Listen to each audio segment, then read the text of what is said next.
Saint-Julien-de-Pérola, petite commune de 1500 habitants, était fière de ce cabinet médical installé dans un pavillon où exerçaient 3 médecins.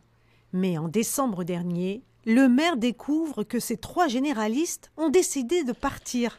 Il l'a appris par hasard en lisant le journal et il est tombé des nues. Moi, je n'ai aucun contact ni du maire de Pont-Saint-Esprit, ni des médecins qui, contrairement à ce qui est dit ici et là, ne m'ont jamais rencontré malgré mes demandes de rendez-vous réitérées depuis plusieurs mois.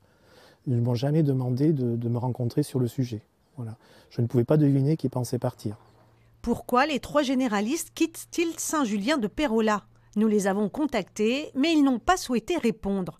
Ce qui est sûr, c'est que la nouvelle est une catastrophe pour les patientes dans cette région vieillissante. Nicole Girosa, une pérolaise de 84 ans, est retraitée. Alors cette fermeture du cabinet va lui compliquer la vie. Vous savez, à mon âge, des fois, les problèmes, on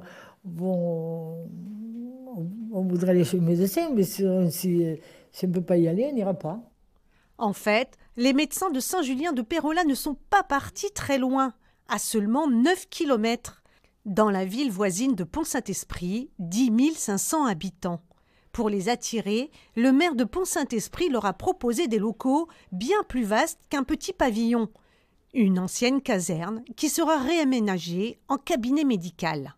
Alors donc là, vous êtes au futur cabinet médical où il y a une quinzaine de pièces. Ce déménagement est l'illustration de la guerre de clochers que se livrent les communes confrontées à la désertification médicale. À Pont-Saint-Esprit, le dernier généraliste est sur le point de partir à la retraite.